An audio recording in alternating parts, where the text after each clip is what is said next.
Em nome do Pai, do Filho e do Espírito Santo. Amém. Ave Maria, cheia de graça, o Senhor é convosco. Bendita sois vós entre as mulheres. Bendito é o fruto do vosso ventre, Jesus. Santa Maria, Mãe de Deus, rogai por nós, pecadores, agora e na hora de nossa morte. Nossa Senhora do Perpétuo Socorro. Rogai por nós. São Martinho I. Rogai por nós. Podem sentar-se. Antes de mais nada, eu gostaria apenas de pedir que todos os congregados marianos se lembrem que hoje teremos a nossa reunião mensal, que seria no primeiro domingo, mas será hoje, transferida por causa da festa de Todos os Santos, 5 da tarde. Então, reunião com os congregados marianos. Também no próximo domingo, às 17 horas, a adoração eucarística geral, para todos os fiéis e para todas as confrarias e as pias uniões. Também convido a todos para se prepararem, no medida do ser possível, pois se trata de uma terça-feira, a profissão religiosa da monja noviça Sora Maria Letícia.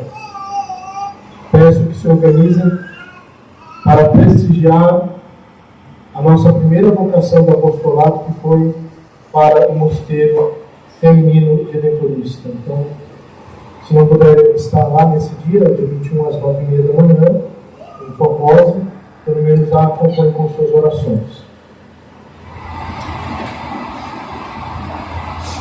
A tradução do Evangelho os senhores podem fazer depois, lendo e meditando em outra parte da missa. Eu vou proceder logo ao sermão hoje.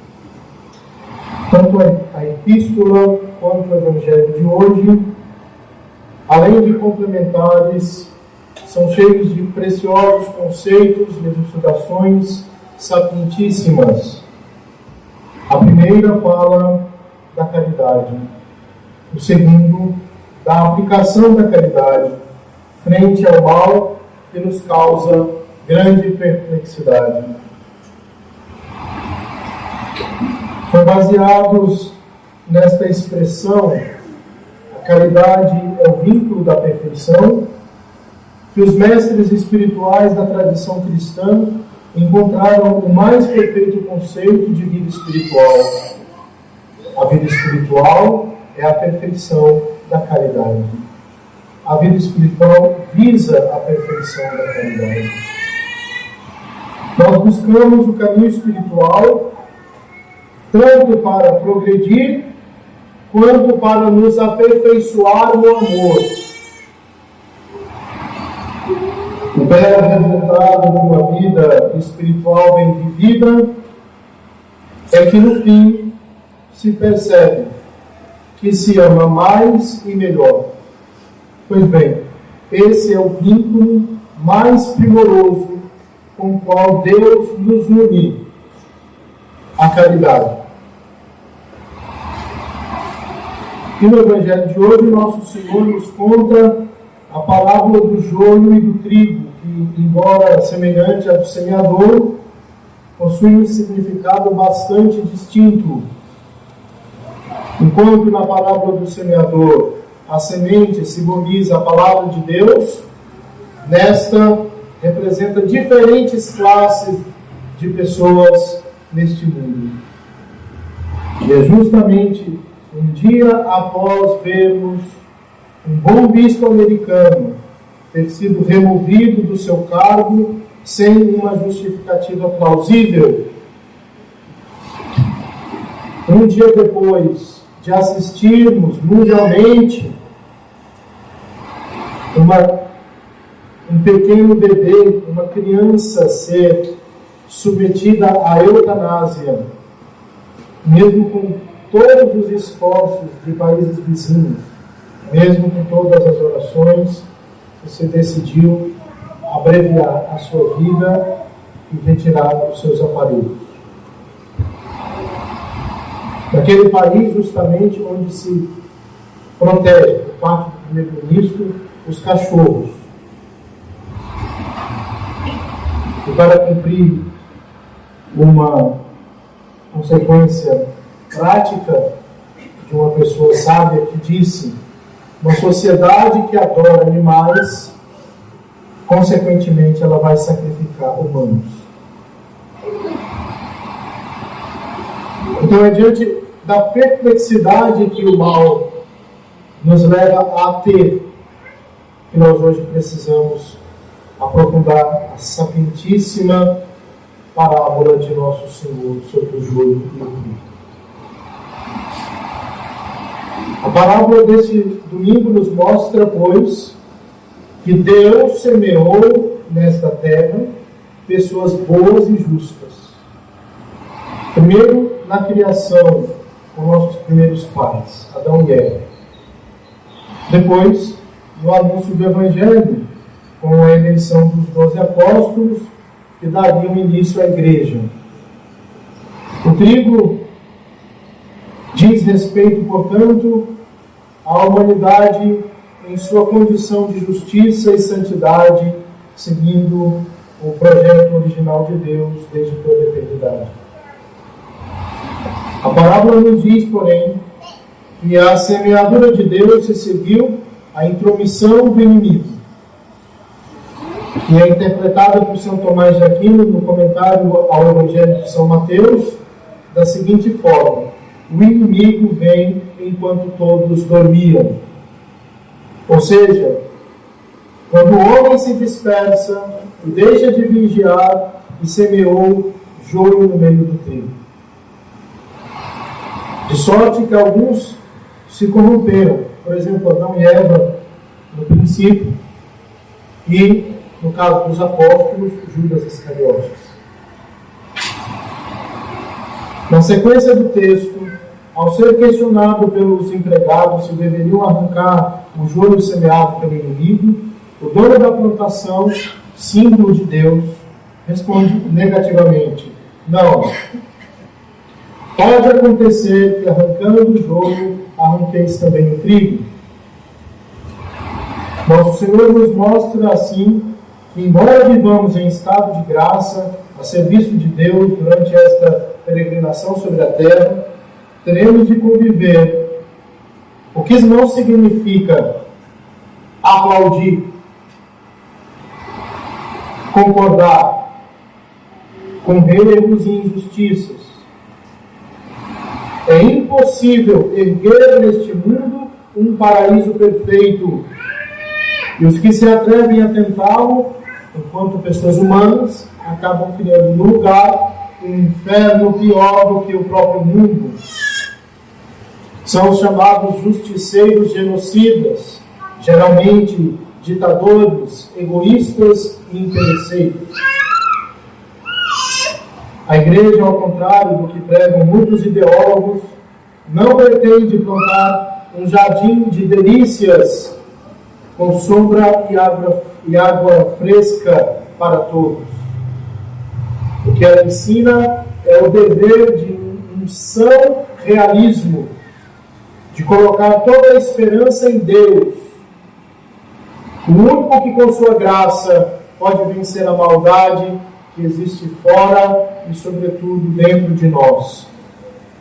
Até o dia em que ele, consumada a história humana, vier separar de vez para sempre o joio do trigo. Os que promovem ideologias utópicas julgam os demais com excessiva facilidade. Como nós vemos, então, dentro desse contexto terrível da sua igreja. Nosso Senhor, porém, nos adverte contra a imprecisão desses juízos temerários. Pode acontecer que, arrancando o joio, arranqueis também o trigo. Por isso, antes de dar sentença contra este ou aquele, precisamos permanecer vigilantes, principalmente sobre nós mesmos, nesta luta interior que realmente se decide se somos trigo de Deus ou joio do demônio. Até aqui, de mãos dadas com Santo Tomás de Aquino, podemos extrair 3 lições sobre os motivos de Deus não arrancar logo o joio de sua colheita, permitindo que, junto aos bons, cresçam também muitos maus. Primeiro motivo, primeira lição: per malus exercitantur boni. Significa essa expressão: os bons são treinados pelos maus. Porque convivendo com os maus, os bons podem crescer em virtudes e resistir pacientes à maldade.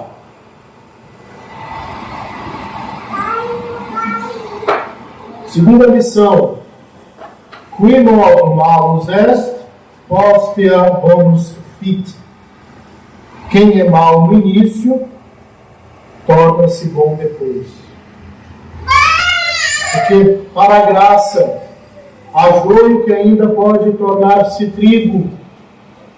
Ou seja, os maus ainda estão em tempo de converter-se a Deus de todo o coração. Do que é exemplo São Paulo apóstolo, como ele mesmo afirma: onde abundou o pecado, superabundou a graça. Terceira lição: aliquid videntur mali et non sunt. Algumas pessoas parecem ser más e não são. Porque o nosso juízo é muito limitado, por isso tendemos a nos precipitar e temerários, a julgar maus os que são bons, arrogando-nos um conhecimento dos corações que é próprio de Deus. Só Deus pode saber quem é mau e quem é bom de verdade. Quanto ao último ponto, vale a pena recordar outras palavras de São Paulo, reconhecer que não julga nem a si próprio. A mim pouco se me dá ser julgado por vós, ou por qualquer tribunal humano, pois nem eu me julgo a mim mesmo. De nada me acusa a consciência, contudo, nem por isso sou justificado. Meu juiz é o Senhor. Com esta parábola de hoje, nosso Senhor toca numa das grandes incógnitas da história da igreja, o mistério de Judas.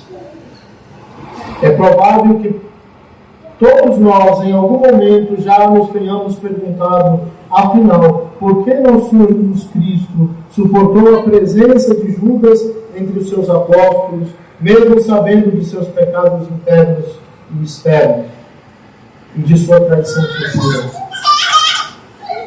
O que equivale, no fundo, a esta outra inquietação ainda mais comum: por que Deus permite ainda hoje que tantos Judas, sendo traidores, permaneçam na igreja sob a aparência de fiéis apóstolos, e até mesmo governando dioceses e a própria igreja?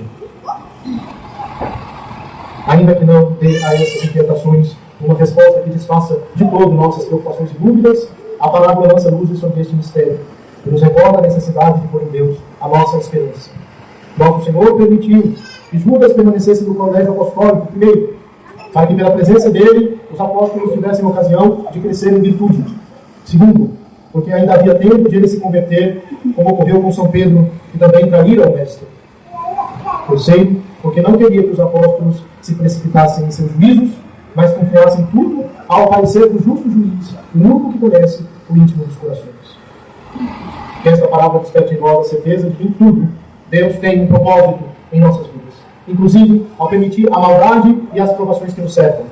Coloquemos, pois, a nossa esperança no Senhor e retribuirá a cada um segundo suas obras no momento certo e previsto. Que a Santíssima Virgem nos ajude a viver imaculados em meio ao mal e em meio aos maus. Em nome do Pai, do Filho e do Espírito Santo. Amém.